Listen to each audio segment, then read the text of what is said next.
یہ دنیا 10,000 سال، 20,000 سال، 50,000 سال، کتنی ہی دیر تک یہ دنیا رہے، لیکن ایک دن یہ دنیا ختم ہو جائے گی۔ اور دنیا تو ہزاروں سالوں میں ختم ہوگی، لیکن ہماری اور آپ کی زندگی صرف 60-70 سال میں ختم ہو جائے گی۔ اس لیے دنیا کے اندر انسان جس مصیبت میں گرفتار ہوتا ہے وہ مصیبت ہمیشہ نہیں ہے، اور آخرت کی جو مصیبت ہے وہ مصیبت بڑی دردناک ہے، بڑی خوفناک ہے، اور اس مصیبت سے اللہ اکبر چھڑانے والا کوئی نہیں ہے۔ میرے آقا صلی اللہ علیہ وآلہ وسلم کے دیوانوں، اچھی طرح یاد رکھو، اگر دنیا کے اندر اللہ نہ کرے کوئی بندہ مصیبت میں پھنس جائے اور کوئی بندہ مصیبت کا شکار ہو جائے تو کبھی دوست بچانے کے لیے آ جاتے ہیں، کبھی بھائی بچانے کے لیے آ جاتے ہیں، بلکہ اللہ اکبر اس دنیا میں دین سے دوری کے باوجود، انسانیت سوزی کے باوجود، لوگ انسانیت سے بھی کوسوں دور ہو چکے، اس کے باوجود اب بھی دنیا میں اتنی ہمدردی ہے۔ اگر رستہ چلتا ہوا مسافر کوئی مصیبت میں مبتلا ہو جائے، کوئی مصیبت میں گرفتار ہو جائے، تو راستہ چلتے ہوئے لوگ ہی کم سے کم اس کی مدد کے لیے حاضر ہو جاتے ہیں، اس کی امداد کے لیے حاضر ہو جاتے ہیں۔ اس کے باوجود بھی انسان مصیبتوں سے کتنا گھبراتا ہے۔ کوئی نہیں چاہتا کہ مجھ پر مصیبت آئے، کوئی نہیں چاہتا کہ مجھ پر بلائیں آئے، کوئی نہیں چاہتا کہ میں پریشان ہو جاؤں، اور اللہ سے دعا کرتا ہوں، اللہ اکبر، دور نزدیک سے آنے والوں، اللہ ذکر رسول کی محفل کے صدقے ہمیں اور آپ کو ہر مصیبت سے بچا لے، ہر تکلیف سے بچا لے، ہر بلا سے بچا لے۔ لیکن اللہ اکبر، اب ذرا توجہ فرمائیں، جب دنیا کی مصیبتوں میں کبھی دوست مدد کرتا ہے، کبھی ماں مدد کرتی ہے، کبھی باپ مدد کرتا ہے، کبھی بھائی مدد کرتا ہے، کبھی بیٹے مدد کرتے ہیں، کبھی بیوی مدد کرتی ہے، کوئی نہ کوئی مدد کے لیے آ جاتا ہے، تو بھی دنیا کی مصیبتیں کتنی تکلیف دہ ہیں۔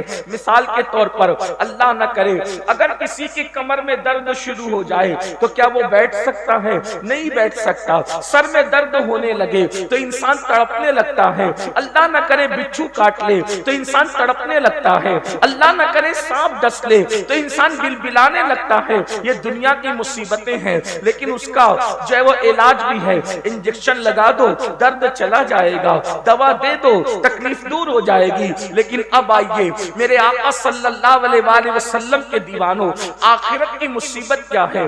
آخرت کی مصیبت کو عذاب الہی کہتے ہیں، اللہ کا عذاب کہتے ہیں، اللہ کی پکڑ کہتے ہیں۔ اور اللہ اکبر، اللہ کا عذاب جو آخرت میں تیار کیا گیا ہے، کن کے لیے تیار کیا گیا ہے؟ قرآن کہتا ہے ان الفجار لفی جحیم، جو اللہ کے نافرمان ہے، فاسق و فاجر لوگ ہیں، اللہ نے ان کے لیے جہنم تیار کر رکھا ہے۔ اور اللہ اکبر، یہ جہنم کیا ہے؟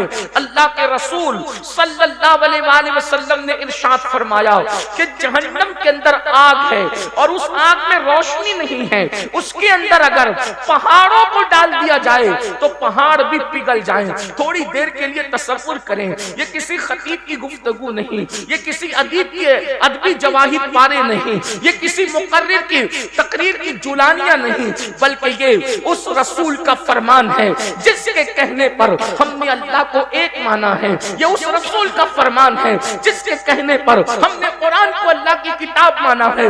تھوڑا تصور کرو، اندازہ کرو میرے بھائیوں اور بہنیں موجود ہیں تو ان کی بھی توجہ۔ اللہ اکبر، جس جہنم کے اندر پہاڑ بھی پگھل جائیں، پتھر نہیں بلکہ پتھروں کا مجموعہ، پتھروں سے بنے ہوئے پہاڑ بھی جس جہنم کے اندر پگھل جائیں گے، اس جہنم کے اندر میرا اور آپ کا کیا حال ہوگا؟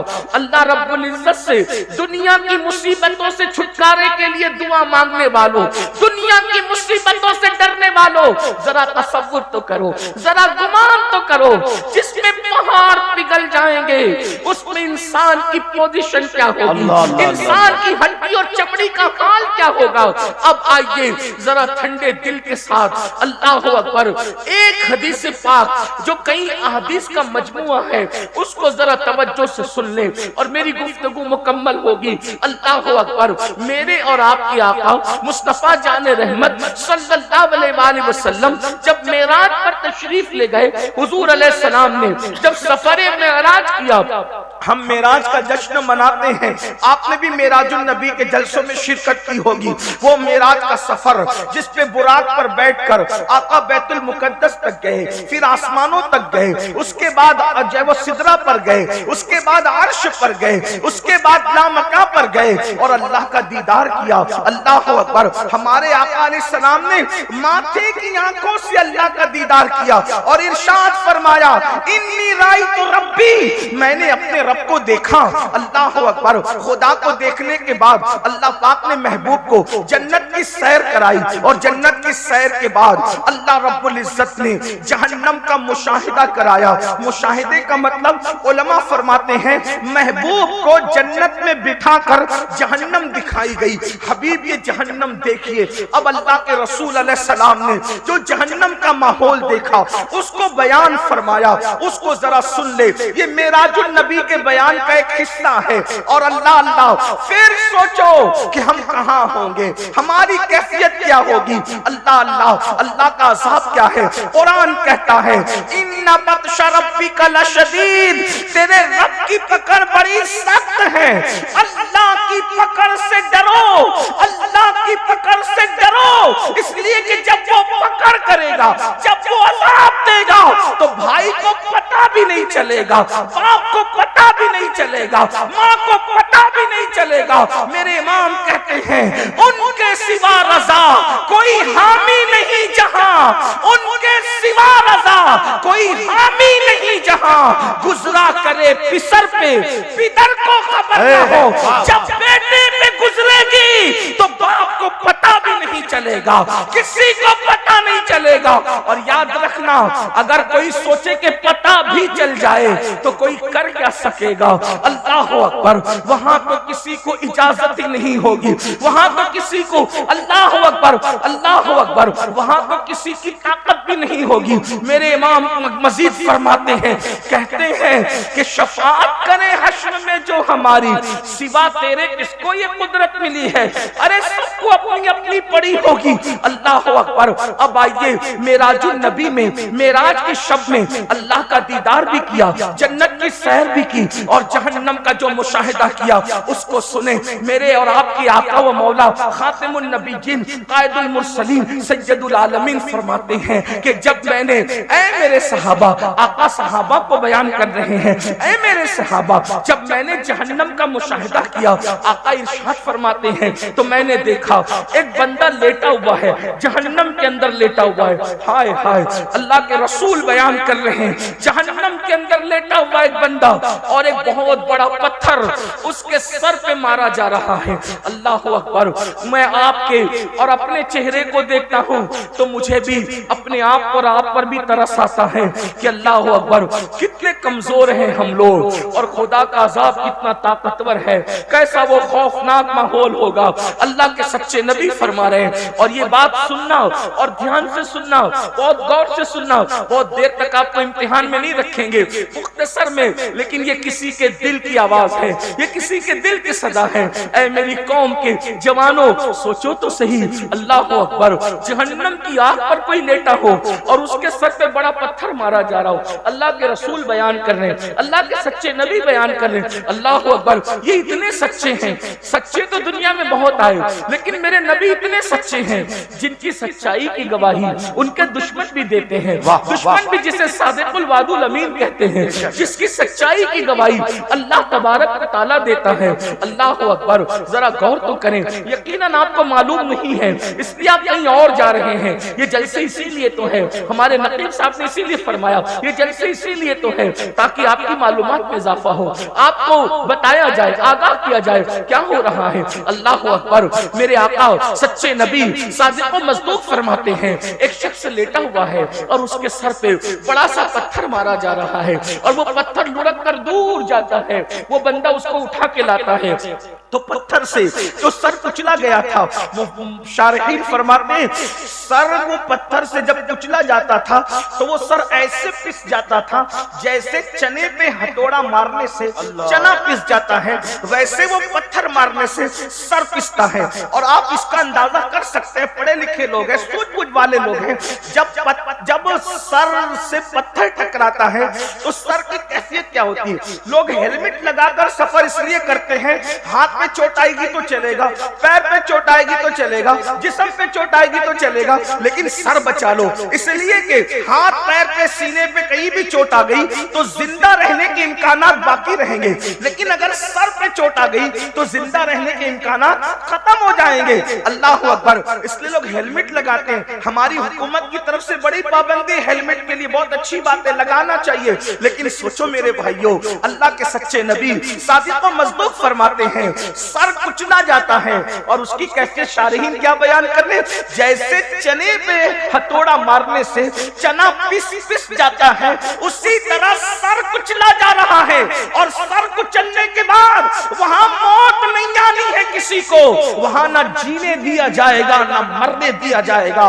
اللہ اکبر، کیا دردناک صورتحال ہے۔ اللہ اکبر، آقا فرماتے ہیں پتھر لڑک کر جاتا ہے، سر پھر درست کر دیا جاتا ہے، پھر پتھر مارا جاتا ہے، پھر وہ ویسے ہی پس جاتا ہے، پھر پتھر لڑک کر جاتا ہے، پھر لایا جاتا ہے، سر ویسے ہی پس جاتا ہے۔ میرے آقا فرماتے ہیں میں نے جبریل سے پوچھا اے جبریل یہ کون لوگ ہیں اور ان کو یہ دردناک عذاب کیوں دیا جا رہا ہے؟ تو جبریل امین عرض کرتے ہیں یا رسول اللہ صلی اللہ علیہ وآلہ وسلم یہ لوگ نماز نہیں پڑھتے تھے دنیا میں، اس لیے ان کا یہ حال ہے۔ اللہ اکبر، میرے بھائیوں آپ سے پوچھنا چاہتا ہوں، آپ لوگ 4 گھنٹے سے، کوئی 5 گھنٹے سے، کوئی 3 گھنٹے سے اس جلسے میں بیٹھا ہوا ہے، لیکن آپ سے پوچھتا ہوں کتنے شوق سے جلسے میں آتے ہو، جلسے گھنٹوں چلتے بیٹھتے ہو، اللہ اکبر، لیکن نماز پڑھنے میں کتنا ٹائم لگتا ہے؟ صرف 10 منٹ کا ٹائم لگتا ہے، ایک وقت کی نماز میں صرف 10 منٹ کا ٹائم، اور اگر 5 وقتوں پڑھنے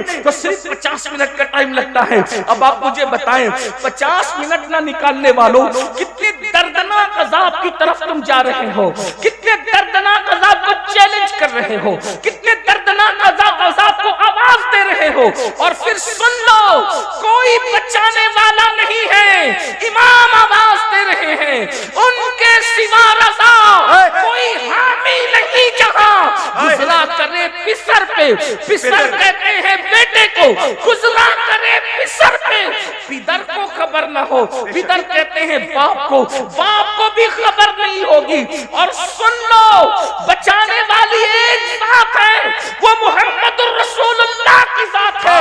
اب ان کی حدیث سنو، آقا ارشاد فرماتے ہیں کہ جس نے جان بوجھ کے نماز چھوڑ دی قیامت کے دن اس کے ساتھ میرا کوئی وعدہ نہیں ہے۔ اللہ اکبر، دھوکے میں مت رہنا، اللہ کے رسول نے آگاہ کر دیا، حضور علیہ السلام نے آگاہ کر دیا ان کے ساتھ میرا کوئی وعدہ نہیں ہے۔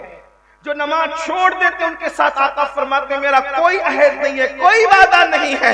مسجدوں کو ویران کرنے والوں، مسجدوں سے کوسوں دور بھاگنے والوں، بتاؤ کیا یہ عذاب ہم سے برداشت ہو سکے گا؟ کیا یہ عذاب ہم برداشت کر سکیں گے؟ نہیں نہیں، ہرگز نہیں۔ اپنی جوانی پر رحم کھا لو، اپنی ہڈی چمڑے پہ رحم کھا لو، اپنے آپ پہ رحم کر لو۔ میں آپ سے کسی اور کے لیے رحم کی بھیک نہیں مانگ رہا ہوں، میں آپ سے آپ کے لیے رحم کی بھیک آپ سے مانگ رہا ہوں۔ نہیں برداشت کر سکیں گے۔ یہ دنیا چند سال کی ہے، یہ دنیا میں چند دن جینا ہے، پھر موت ہے۔ روح کا رشتہ جسم سے ٹوٹ جائے گا میرے بھائیوں، مر جاؤ گے، موت آنی ہے، حق ہے، موت برحق ہے، موت سے کس کو رستگاری ہے؟ آج وہ کل ہماری باری ہے. مرنا چاہو گے تو بھی موت آئے گی, نہیں مرنا چاہو گے تو بھی موت آئے گی. میں آج صرف آپ سے یہ عرض کرنا چاہتا ہوں, نمازی بن جاؤ. صرف آج ایک بات پر عہد کر لو, نماز پڑھیں. 10 منٹ کا ٹائم. بھائیو پان بھی کھاؤ نا, پان تو پان کھانے میں بھی 10 منٹ سے زیادہ کا ٹائم لگتا ہے. پان کھانے کے لیے بھی 10 منٹ سے, نماز کے لیے تو پان کھانے سے بھی کم ٹائم میں نماز ہو جاتی ہے. صرف 10 منٹ. 10 منٹ دیجیے اور جہنم سے بچ جائیے. 10 منٹ دیجیے اور مصیبتوں سے بچ جائیے. 10 منٹ دیجیے اور اللہ کے عذاب سے بچ جائیے. یقین جانیے جس دن تم مسجد کے قریب آؤ گے وہ دن دنیا کی خوشیوں کا دن بھی ہوگا اور آخرت میں نجات کا دن بھی ہوگا. اس لیے کہ میں اپنی طرف سے نہیں کہہ رہا ہوں, انسان کی فطرت ہے. جب انسان کو کہا جاتا ہے یہ کام کرو یہ کام کرو تو انسان پوچھتا ہے اس کام کا ریزلٹ کیا ہے, نتیجہ کیا ہے, یہی تو پوچھتا ہوں. قرآن کہتا اللہ اکبر, اسلام کہتا ہے کہ جب اذان ہوتی ہے تو کیا کہا جاتا ہے, حی علی الصلاۃ, آؤ نماز کی طرف. تو دماغ میں سوال پیدا ہو سکتا ہے نماز پڑھیں گے تو کیا ریزلٹ ملے گا, کیا ملے گا ریزلٹ. تو فوراً مؤذن کہتا ہے حی علی الفلاح. یہ بات مسجد ہی سے کہی جاتی ہے. نماز پڑھنا تمہارا کام ہے اور کامیابی عطا کرنا نماز جس کی پڑھی جا رہی ہے اس قادر و جبار کے کرم ہے. جب تک مسلمان مسجد میں آ کر کے نماز پڑھتا رہے گا اس کو فلاح ملتی رہے گی, کامیابی ملتی رہے گی. مسلمانوں تم نے جنگوں میں بھی نماز نہیں چھوڑا, تم نے فاقے میں بھی نماز نہیں چھوڑا, تم نے مصیبتوں میں بھی نماز نہیں چھوڑا, تم نے دریاؤں کے سفر میں بھی نماز نہیں چھوڑا. تمہاری کیفیت یہ تھی دی اذانیں کبھی یورپ کے کنیساؤں میں اور افریقہ کے تپتے ہوئے صحراؤں میں, دشت تو دشت ہے دریا بھی نہ چھوڑے ہم نے, بحر ظلمات میں دوڑا دیے گھوڑے. نعرہ تکبیر, نعرہ رسالت, پیغام اسلام. جب تک نماز پڑھتے رہے روزی کے لیے تم کبھی پریشان نہیں تھے. جب تک نماز پڑھتے رہے بیٹی کے رشتے کے لیے تم کبھی پریشان نہیں تھے. جب تک تم نماز پڑھتے رہے اللہ اکبر تم کبھی کسی سے مصیبتوں کا شکوہ نہیں کرتے تھے. اس لیے کہ اللہ کی چوکھٹ پہ سب کے مسائل کا حل ہے, اپنے مسئلے کا حل کیوں نہیں ہوگا. بڑی معذرت کے ساتھ جب سے اللہ کا در چھوڑ, یاد رکھنا اللہ کا در جس دن سے چھوڑا, جس دن سے اللہ کا در چھوڑا دنیا اپنی دشمن بن گئی. ایک بات یاد رکھنا, یہ دشمن وہ دشمن وہ دشمن اپنی جگہ ہے. انسان جب نماز چھوڑ دیتا ہے تو اللہ خود انسان کو اپنا دشمن بنا لے. اللہ آپ اتنا یاد رکھیں. اس کا مطلب اگر دنیا میں توجہ کریں, اگر دنیا میں فرعون کی حکومت نہ بھی ہو, سلیمان علیہ السلام کی حکومت ہو اور تم نماز چھوڑو تو تمہارے ساتھ یہی کیا جائے گا جس کے تم حقدار. اللہ یہ جملہ بہت قیمتی, گھر جا کر اس جملے پہ سوچنا. اگر حکومت فرعون کی نہ ہو, فرعون کو حکومت میں نہ لایا جائے, سلیمان علیہ السلام کی حکومت تو بھی تمہارے ساتھ ہونا وہی جس کے تم مستحق. کیوں؟ اس لیے کہ جو نماز چھوڑ دے, اگر اسلامی حکومت ہو تو کیا کیا جائے گا پوچھو. نماز چھوڑنے والے کی اسلامی حکومت میں کیا پوزیشن ہے وہ علماء سے پوچھو نا, کیا اس کی پوزیشن ہے. کم سے کم امام اعظم کا فتویٰ یہ ہے کہ اس کو جیل میں ڈالا جائے. جس امام اعظم ابو حنیفہ رحمۃ اللہ علیہ کے مقلد ہو, ابھی امام شافعی کا مسلک تو میں نے بیان ہی نہیں اور میں نے وہ بیان بھی نہیں کیا, لیکن آپ سے عرض کرنا چاہتا ہوں ابھی میں نے غوث پاک کا مسلک بھی بیان نہیں کیا, وہ بھی میں نے بیان نہیں کیا. ابھی آپ نے میں نے امام مالک کا مسلک بیان نہیں کیا, وہ بھی بیان نہیں کرنا. لیکن آپ سے پوچھتا ہوں اپنے امام کی, آج میرے امام اعظم ابو حنیفہ کی شہادت کا دن گزرا. آپ تو ہم تو اتنے غافل ہیں کہ جس کے فتوے پر نماز پڑھتے ہیں اس کے بھی اتنے احسان فراموش ہو گئے کہ ان کا دن بھی آپ منانے کی سنیوں کو توفیق نہیں. اللہ ماشاءاللہ, بہت معذرت کے ساتھ صحیح فرما. بلکہ اگر پوچھ لینا کہ امام اعظم کی شہادت کا دن کون سا تھا تو ہمارے بچوں کو پتہ نہیں. بہت معذرت کے ساتھ جان بخشیوں سے ایک جملہ کہہ دوں, گلی کے ننگے دھڑنگے پیروں کا عرس تو تمہیں یاد ہے, اور جس نے اتنا احسان کیا فقہ کو مدون کیا, جس کے مسلک اور فتوے پر عمل کرتے ہوئے ہم نمازیں پڑھتے, روزہ رکھتے, حج کرتے ہیں, آج اس امام کا دن اتنے سناٹے میں گزر جاتا پتہ ہی نہیں لگا. کون ہے امام اعظم؟ 100 مرتبہ خدا کو خواب میں دیکھنے والی ہستی, جس نے 100 بار اللہ کا دیدار کیا خواب میں. سبحان اللہ. یہ بات میں اپنی طرف سے نہیں کہہ رہا ہوں, خیرات الاحسان کے اندر یہ بات لکھی ہوئی ہے کہ ہمارے امام اعظم ابو حنیفہ نے 100 بار اللہ کا دیدار کیسے کیا یہ تو دیدار کرنے والا جانے. لیکن سوچو یہی مسئلہ ہمارے علماء بیان کرتے ہیں, اسی لیے اللہ کا دیدار اہل سنت کے نزدیک خواب میں جائز ہے. اللہ کو کوئی دنیا میں ماتے کی آنکھ سے نہیں دیکھ سکتا, لیکن خواب میں خدا کا دیدار ممکن ہے. یہ ہمارے علماء مسئلہ بیان کرتے ہیں. بارے شریعت بھی آپ اٹھا کر کے دیکھ لیں, سبع سنابل شریف بھی آپ اٹھا کر کے دیکھ لیں, اسی طرح خیرات الاحسان اٹھا کر کے آپ دیکھ لیں, آپ کو پتہ چلے گا. سوچو تو کتنا بڑا ولی, کتنا بڑا ولی, کتنا بڑا ولی, ارے کتنا بڑا ولی, داتا علی حجویری کا امام, داتا علی حجویری کا امام امام اعظم ہے, غریب نواز کا امام اعظم ہے, صابر کلیر کا امام اعظم ہے, محبوب الہی کا امام اعظم ہے, اللہ اکبر قطب الدین بختیار کاکی کا امام اعظم ہے, اور ہم سنیوں کے امام اعلیٰ حضرت کا امام بھی امام اعظم ہے. زندہ باد, زندہ باد. بڑے بھول گئے. اتنے بات یہی ہے کہ ہم نے کس احسان کرنے والے کا احسان رکھا ہے جو ان کا رکھا ہے. بہت معافی کے ساتھ 2 شعبان المعظم کو آپ کو منانا چاہیے. امام اعظم ابو حنیفہ رحمت اللہ تعالی علیہ کا دن منانا چاہیے. یہ وہ امام ہے کہ جن کے مزار پر امام شافعی جایا کرتے تھے, اور امام شافعی کہتے ہیں جب مسئلہ حل نہیں ہوتا تو میں امام اعظم کے مزار پہ جا کر کے ان کے مسلک اور فتوے کے مطابق نماز پڑھتا ہوں, اور ان کی روح سے استمداد طلب کرتا ہوں, مدد طلب کرتا ہوں, ان کے وسیلے سے دعا کرتا ہوں. اللہ رب العزت امام اعظم کے صدقے میں میرا وہ مسئلہ مجھ پہ حل. سبحان اللہ, سبحان اللہ. جس کے مزار پر امام اعظم کے امام شافعی جیسے لوگ جائیں. میرے بھائیوں کون ہے امام؟ بہرحال امام اعظم کی بات چل گئی. عرض کیا کر رہا تھا, کم سے کم امام اعظم کا فتویٰ بے نمازی کے لیے کیا ہے, اس کو قید میں رکھا, جیل میں ڈالا جائے گا. جیل میں ڈالا جائے گا کس کو؟ بے نمازی کو. اس کا مطلب یہ ہے کہ اگر حکومت کسی مسلم تاجدار کی بھی ہو اور اسلامی نقطۂ نظر سے تم نماز نہیں پڑھو گے تو جیل میں پہلے تمہیں ڈالا جائے گا. آج جیل سے ڈرتے ہو, کیوں جیل میں ڈالے جا رہے؟ مسلمانوں کی حکومت میں بھی جیل میں ڈالے جاؤ گے, کوئی نماز نہیں پڑھتے. اور یہ تو دنیاوی بات ہے. اور اللہ کا جو عذاب ہے حدیث پاک میں آتا ہے, بے نمازی جب رستہ چلتا ہے تو کیڑے مکوڑے اس پہ لعنت کرتے ہیں. اور اللہ سے عرض کرتے ہیں مولا ہمیں اتنی طاقت دے دے کہ ہم اس کو مار ڈالیں. یعنی بے نمازی کا وجود کیڑے مکوڑوں کو بھی گوارا نہیں ہے. بتاؤ, اللہ کی مرضی کے بغیر پتہ نہیں ہلتا. فاسقوں کو ختم کرنے کے لیے قدرت منکرین اسلام کا لشکر بھیجتی ہے, مشرکین اور ملحدین کا لشکر بھیجتی ہے.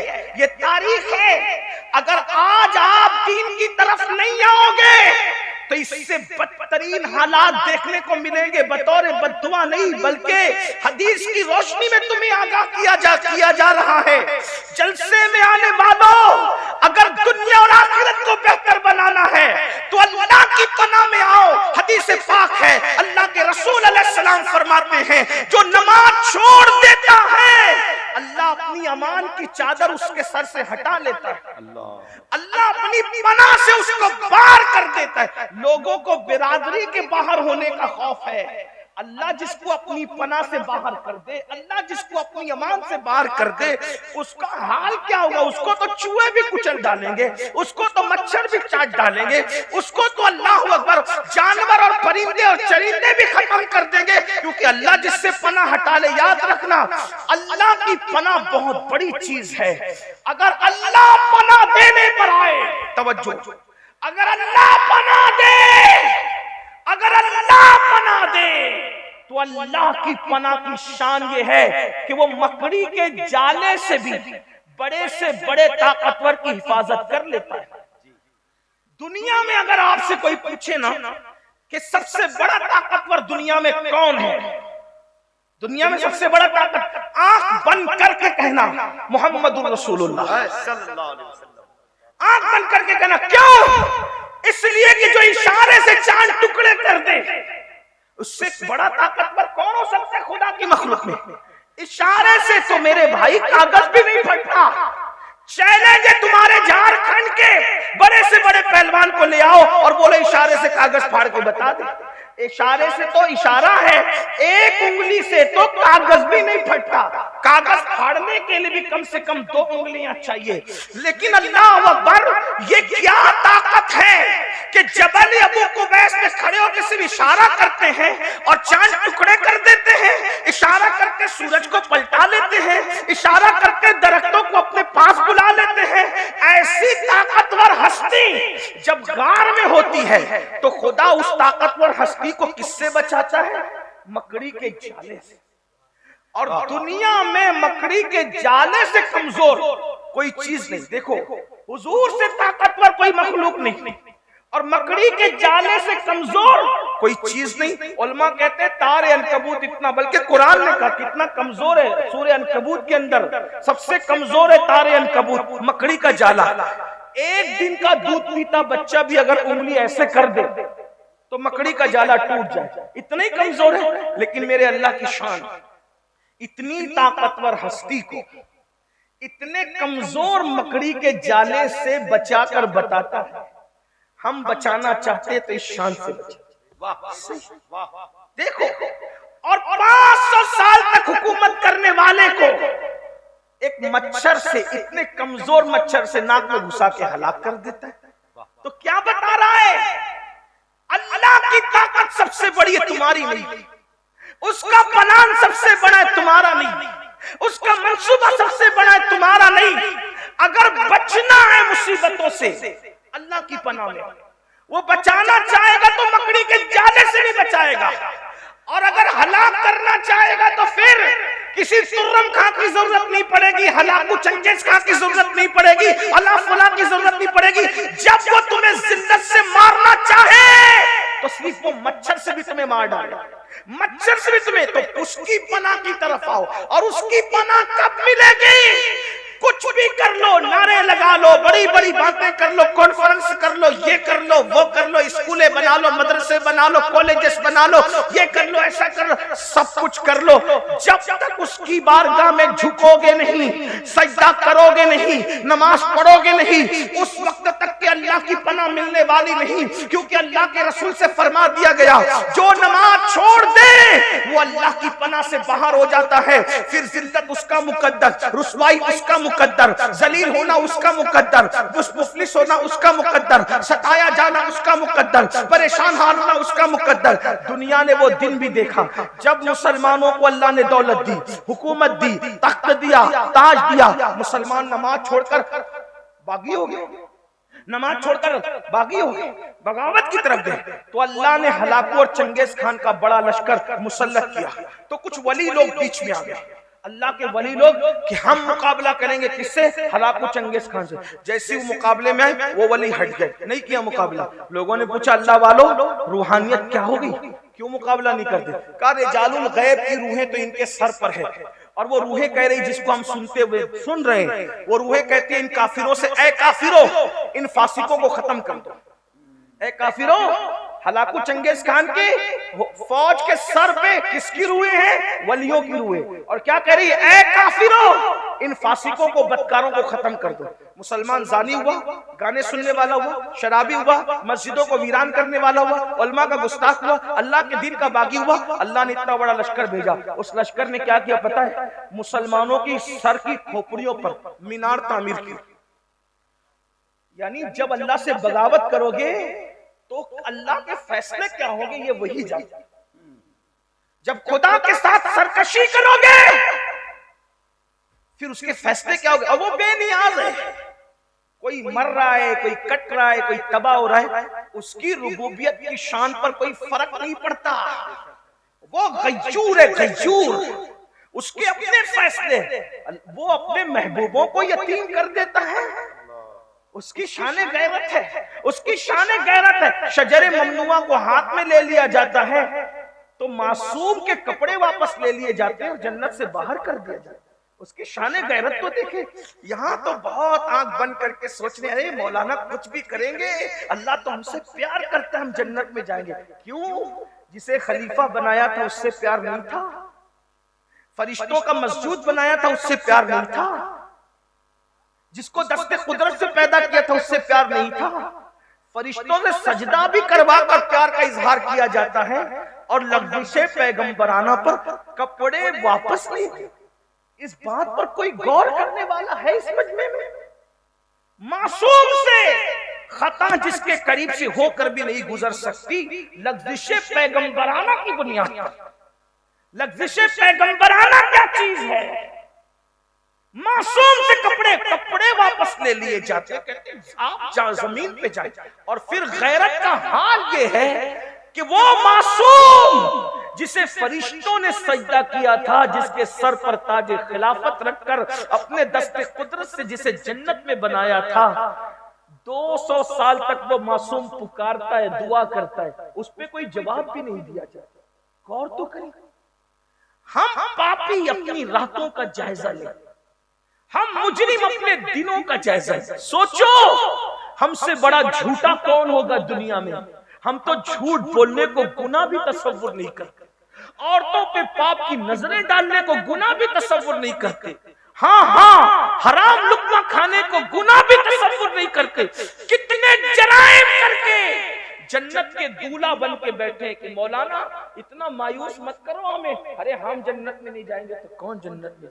میں کہتا ہوں معصوم کو لغزش پیغمبرانہ پر کپڑے واپس لے کے اگر جنت سے باہر نکالا جا رہا ہے، کوئی نفرت نہیں ہے، کوئی عداوت نہیں ہے، ہماری عبرت ہے یہ، صرف ہماری کہ ہم سجدہ بھی کرواتے ہیں، اور اگر غیرت پر آ جائیں، غیرت کا اظہار کریں تو پھر جنت کے باہر کر کے 200 سال تک کے دعا کا جواب بھی نہیں دیتے، آنسو بہائے جاتے ہیں دعا کا جواب۔ سوچو مسلمانوں ہم کیا ہیں؟ اپنی راتیں دیکھو، اپنے دن دیکھو، یاد رکھنا یہاں کتنے بھی عیش آرام کر لو، جب مر کے آنکھیں بند ہوگی تو اس خواب سے، اس غفلت سے آنکھیں کھلے گی کہ میں تو دھوکے میں تھا، میں تو اپنے آپ کو دھوکہ دے رہا تھا، میں تو اپنے آپ کو فریب دے رہا تھا۔ میرے بھائیوں رحم کر لو، یہ سنی اجتماع جن منتظمین نے منعقد کیا ہے، اللہ ان کی عمریں دراز کرے، آپ آئے اللہ تمہاری عمریں دراز کرے، ان علماء مشائخ کی عمریں اللہ دراز کرے۔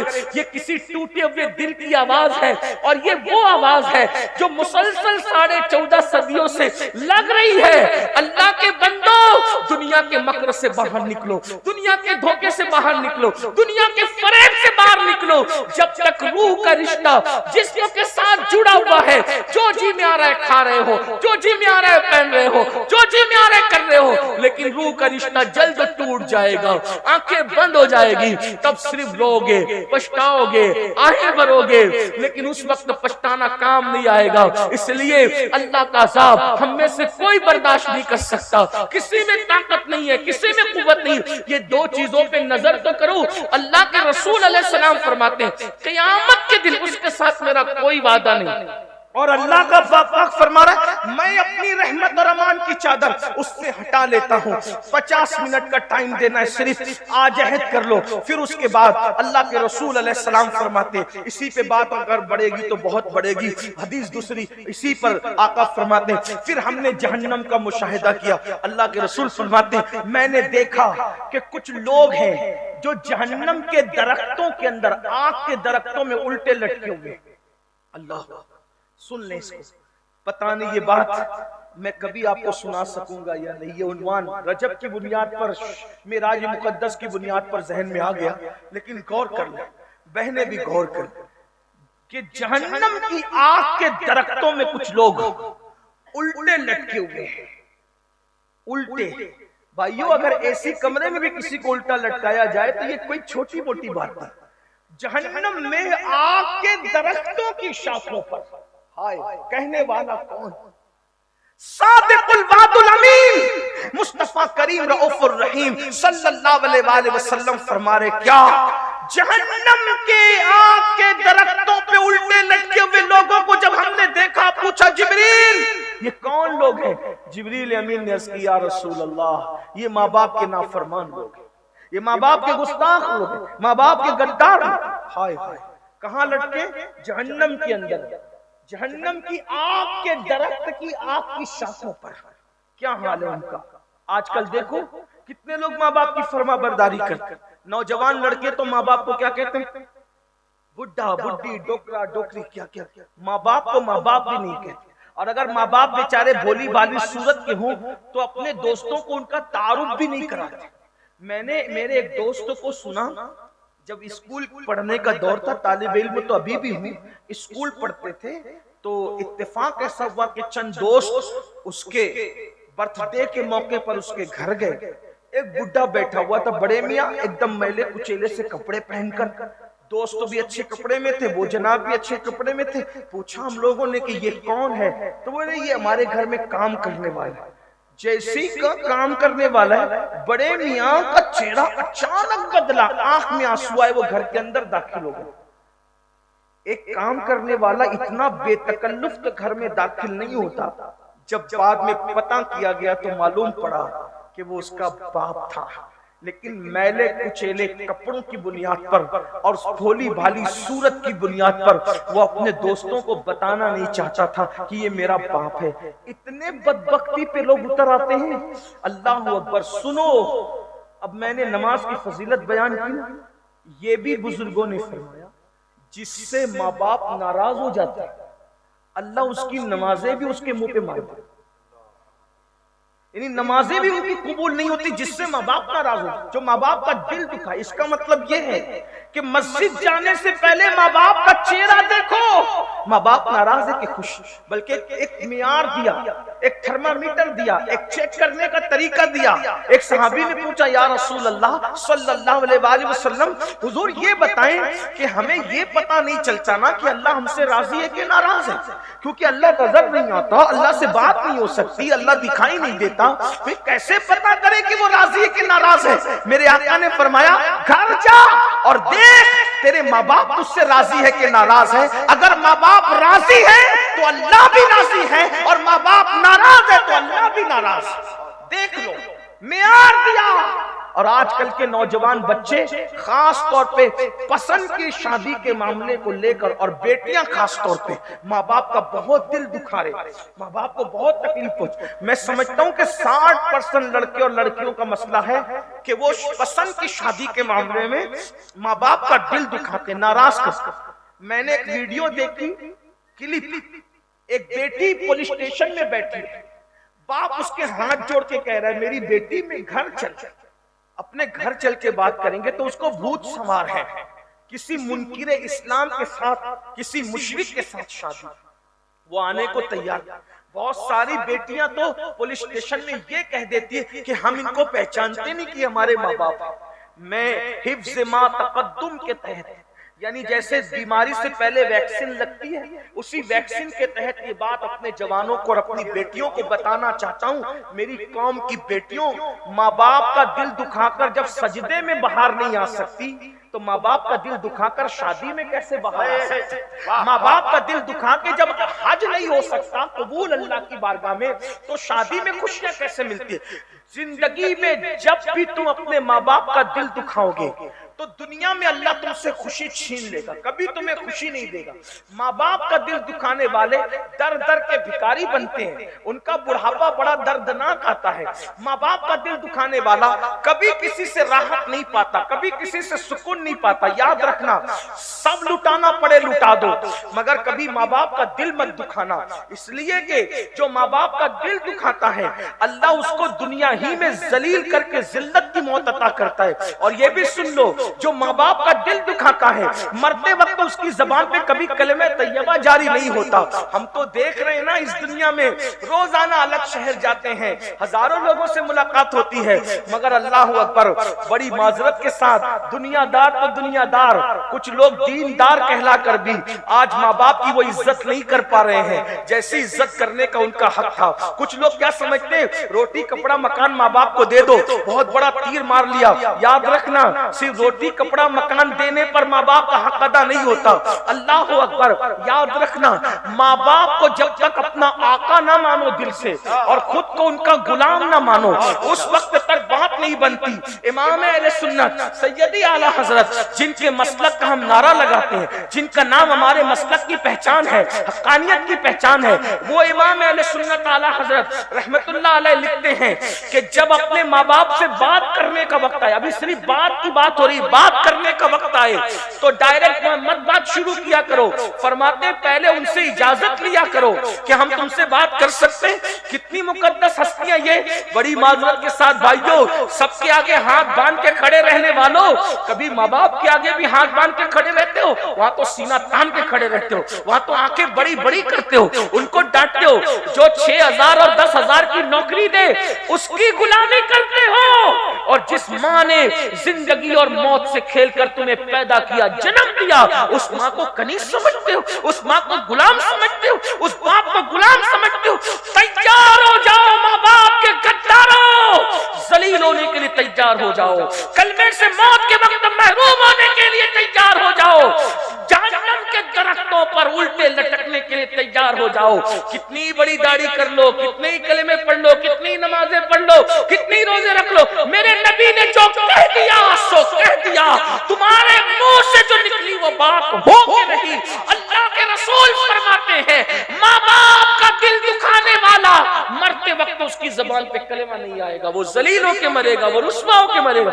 ایک بات اور یاد آ گئی، یہ بھی حدیث پاک میں آیا، مفہوم ہے. جو ماں باپ کا دل دکھائے گا قیامت کے دن وہ سور کی شکل لے کر اٹھے گا، خنزیر کی شکل لے کر اٹھے گا. اللہ اکبر. بلکہ فقیہ ابو اللہ سمرقندی اپنی کتاب میں لکھتے ہیں، آقا فرماتے ہیں مجھے اتنی تکلیف کسی کے معاملے میں نہیں ہوتی جتنی تکلیف ماں باپ کا دل دکھانے کے معاملے میں ہوتی. آقا فرماتے ہیں میں اللہ کی بارگاہ میں عرضی کروں گا. توجہ کرو، یہ فقیر لکھ رہے ہیں سمرقندی، اور یہ فقہ حنفی کے بہت بڑے امام ہیں. اور کتاب کا نام بھی سن لے تاکہ لوگوں کو یہ نہ لگے کہ میں کوئی مبالغہ کر رہا ہوں. قرۃ العیون نام کی کتاب ہے، اب تو اردو میں بھی شائع ہوئی ہے، اس کو دیکھنا، انٹرنیٹ پہ دیکھنا. توجہ کریں، توجہ کیجیے. آقا فرماتے ہیں میں اللہ کی بارگاہ میں ماں باپ کے گستاخ، نافرمان اور غداروں کے لیے سفارش کروں گا، سجدہ کروں گا عرش کے نیچے. اللہ فرمائے گا محبوب آپ ان کے لیے تکلیف مت کیجیے. اللہ کے رسول کو اللہ کہے گا محبوب آپ ان کے لیے سفارش نہ کریں، آپ تکلیف نہ فرمائیں.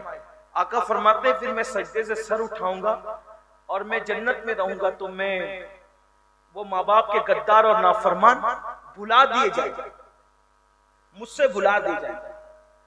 کیونکہ اللہ پاک فرماتا ہے کہ ہم آپ کو نہیں بھلائیں گے مگر جو چاہیں گے بھلا دیں گے، جس میں حکمت ہوگی بھلا دیں. حضور فرماتے ہیں کہ میرے ذہن سے وہ بھلا دیے جائیں گے. پھر بہت عرصے کے بعد مجھے وہ یاد آئیں گے، پھر میں سجدہ کر کے اللہ سے کہوں گا مولا وہ ماں باپ کے جو نافرمان تھے، نافرمانی کرتے تو انہیں بخش دے. اللہ فرمائے گا محبوب تم اس معاملے میں زحمت مت کرو، تکلیف نہ کرو، میں مفہوم پیش کر. دوسری بار بھی حبیب کو روکا جائے گا. محبوب توجہ کریں، غور فرمائیں، مسلمانوں کس راستے جا رہے ہو؟ میرے جوانوں، ممبئی میں کام کرنے جاتے ہو، کلکتہ میں کام کرنے جاتے ہو، دلی میں کام کرنے جاتے ہو، سعودی اور دبئی اور یمن کہاں کا کام کرنے جاتے ہو. ادھر تمہارے ماں باپ انتظار کرتے ہیں کہ میرے بیٹے کا خیریت کا فون تو آئے. لوگ خیریت کا فون بھی نہیں کرتے اپنے ماں باپ. جن لڑکیوں سے ناجائز تعلقات قائم کر رکھے 3 گھنٹہ ان کو مناتے رہتے ہیں اور ماں باپ کو کوئی جھوٹے منہ بھی پوچھنے کو تیار نہیں. اور اللہ کے رسول کیا فرماتے ہیں میں دوسری بار سجدہ کروں گا. میرا اللہ فرمائے گا حبیب آپ زحمت نہ فرمائیں، روک دیا جائے. حالانکہ اس میں عربی الفاظ حضور علیہ السلام نے کچھ اور فرمائے، میں بہت ادب کے بعد دائرے میں اس کا صرف مفہوم پیش کر رہا ہوں. پھر آقا فرماتے ہیں تیسری بار میں وہ یاد آئیں گے، پھر میں سجدہ کروں گا. میں اللہ کی بارگاہ میں عرض کروں گا مولا ان کے ماں باپ مجھے بتا دے، یہ جو نافرمان لوگ ہیں ان کے ماں باپ مجھے بتا دے تو میں ان کو منا لوں. آقا کو یعنی اپنے ماں باپ سے زیادہ حضور ہم سے پیار کرتے ہیں. ماں باپ ناراض ہو کے بیٹھے جنت میں اور نافرمان جہنم میں، اور آقا 3 بار سفارش کر چکے اور اللہ پاک اپنے حبیب کو روک رہا ہے کہ محبوب ابھی آپ یہ سفارش نہ کریں.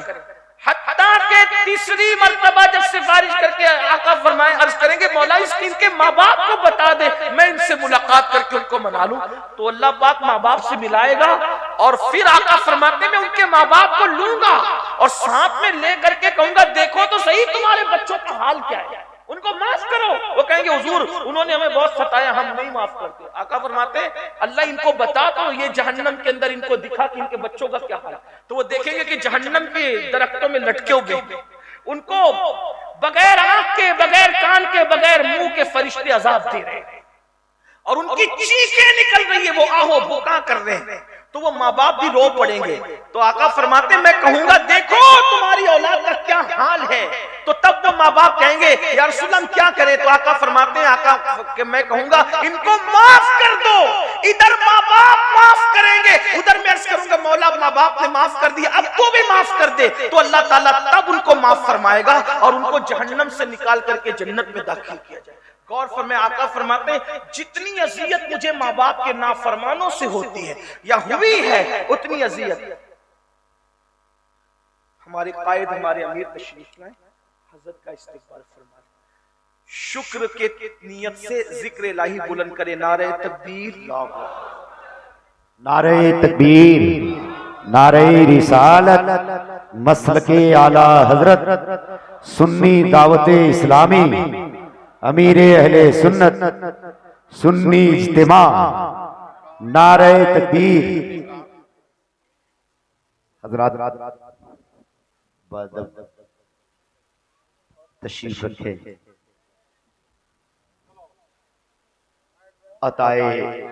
عطائے حضور مفتی اعظم ہند حضرت علامہ شاکر علی نوری صاحب قبلہ ممبئی مہاراشٹر کی آمد ہو گئی۔ اب آپ سارے لوگ اطمینان سے بیٹھ جائیں بہادر۔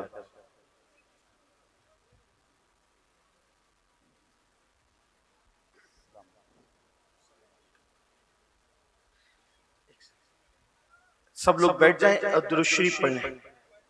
اللہ رب محمد صلی اللہ علیہ وسلم نحن عباد محمد صلی اللہ علیہ وسلم صلاۃ و سلام علیک یا جد الحسن والحسین۔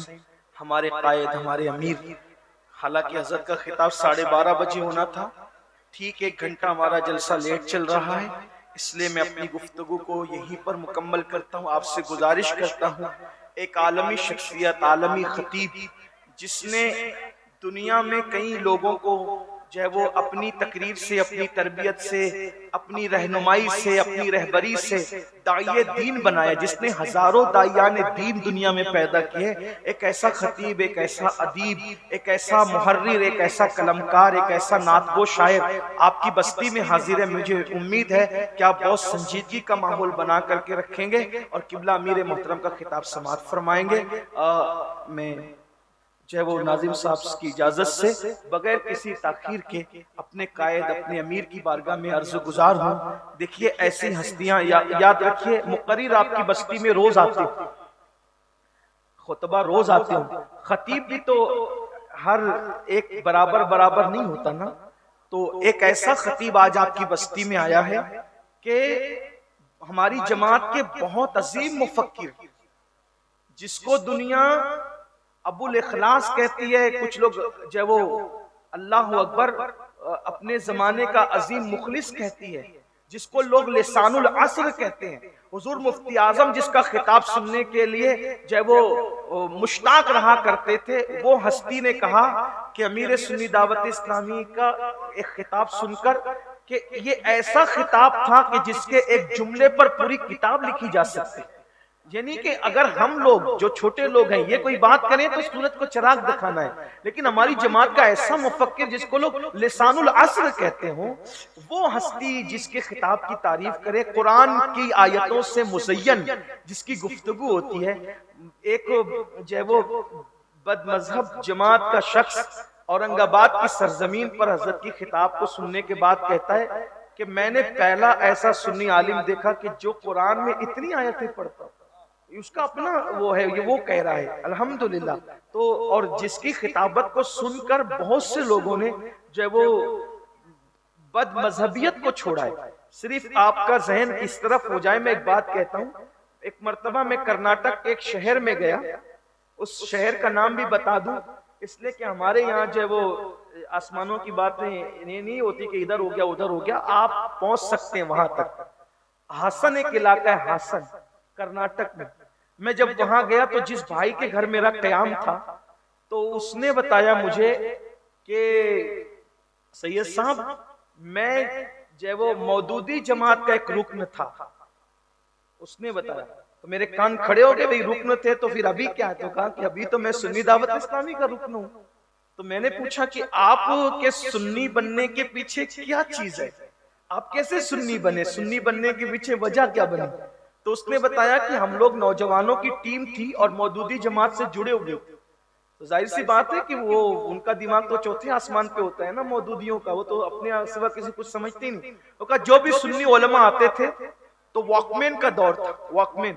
تو کہا واکمین لے کر ہم جاتے تھے، چھوٹا سا ٹیپ ریکارڈ جو ہوتا، اور جو سنی علماء تقریریں کرتے تھے تو پوائنٹ آؤٹ کرنے کے لیے جاتے تھے، مذاق اڑانے کے لیے۔ جو ہم لوگ پینٹ شرٹ پہنے ہوئے تھے وہ واکمین ہم نے جیب میں لگا لیا اور حضرت کے خطاب میں پڑھا۔ ہم نے یہی سمجھا کہ یہ بھی جو ہے وہ عام خطیبوں کی طرح ہوں گے، تو ہم خطاب سننے کے لیے وہی پوائنٹ آؤٹ کرنا تھا، اور ساتھیوں کا ذہن بنا کر لے گئے تھے کہ دیکھنا ابھی یہ کیسی کیسی گالیاں دیں گے۔ اس طرح انہوں نے اپنی زبان میں بات کی۔ تو بولے جب ہم وہاں پہنچے تو حضرت تشریف لائے، تو حضرت کا عنوان تھا، انہوں نے عنوان بھی بتایا، 7 خوش نصیب عرش کے سائے میں۔ اور حضرت نے خطاب شروع کیا۔ انہوں نے کہا سید صاحب اللہ کی قسم ہمارا حال یہ تھا، ہم واکمین بھی بھولے اور پوائنٹ آؤٹ کرنا بھی بھولے۔ پوائنٹ تھا کیا جس کو ہم نوٹ کر سکتے تھے؟ پورا بیان سنا اور ہم متاثر ہو گئے۔ پھر اس کے بعد ہم کہیں صلاۃ السلام میں رکتے نہیں تھے، صلاۃ السلام میں بھی رکے، اور جب حضرت مسافے کے لیے بیٹھے اس وقت حضرت مسافہ بھی کرتے تھے، اس لیے کہ مسافہ اس لیے ہو جاتا تھا کہ اس وقت سیکورٹی کے معاملات تھوڑے سے جو وہ اس وقت زیادہ نہیں تھے۔ ابھی کیا ہے کہ بھیڑ بہت ہوتی ہے نا تو لوگ دھکم دھکا کر دیتے، تو اس وجہ سے کوئی حضرت کو نفرت نہیں ہے مسافے سے، یا ہمارے علماء مسافہ نہیں کرنا چاہتے، ایسا نہیں ہے، دھکم دھکا ریل پیل۔ اور یہ بھی اس میں بھی آپ کی ہمدردی ہے کہ بھئی آپ ہمیں تھوڑی دھکا دو گے، آپ تو ایک دوسرے کو دھکا دو گے۔ تو حضرت اکثر فرماتے ہیں جب آپس میں دھکا دے کے حجر اسود چومنا منع ہے تو پھر جو وہ کسی عالم دین کے ہاتھ کیسے چومے جا سکتے ہیں؟ تو یہ جو استلام کا قانون ملا اسی لیے تو ملا نا کہ دھکا دے کے نہ چومو، استلام کر لو، وہی اجر ملے گا، وہی ثواب ملے گا۔ مطلب دھکے سے بچانے کے لیے چومنے کی بجائے استلام کا قانون مل گیا۔ تو حضرت اس لیے کہتے ہیں، میں یہ نہیں کہہ رہا کہ علماء کو استلام کرو، ایسا نہیں، نظروں سے زیارت کرو، آپ اس کو غلط مطلب کے طور پہ مت لیجیے گا۔ تو پہلے لوگ بھی اتنے بہت زیادہ ایسی بھیڑ والے دھکم دھکے والا ماحول نہیں تھا، تو بیٹھ کے مسافہ کرتے تھے۔ اس جوان نے بتایا کہ حضرت مسافہ کر رہے تھے، ایک بھولا بالا آدمی آ گیا اور اس میں مسافہ کرتے ہوئے وہ اپنا لعاب اور لعاب کے ساتھ ناک کا کچھ جو ہے وہ اس کا حصہ جو تھا، اس کو میں نہیں بیان کروں گا، سماعتوں پہ بار ہوگا، وہ حضرت کے ہاتھ پہ لگا دیا۔ تو حضرت نے مخصوص انداز میں مسکراتے ہوئے، ہری چادر ان کے پاس تھی، انہوں نے بتایا وہ صاف کر دیا، اور صاف کر کے مسافے کا سلسلہ جاری رہا۔ تو ہماری ذہن کے اندر بات آئی کہ عالم ربانی اسے کہتے ہیں، اور اس کے بعد ہم نے مودودی جماعت اسی وقت چھوڑ کر اہل سنت و جماعت میں داخلہ اختیار کیا۔ ایسی شخصیت، ایسی ہستیاں آج آپ کی بستی میں آئی ہیں، تو روز روز ایسی ہستیاں آپ کی بستیوں میں نہیں آئی۔ دیکھو جو آتے ہیں سب سر آنکھوں پہ، سب عظمت والے، میں کسی کی وہ بے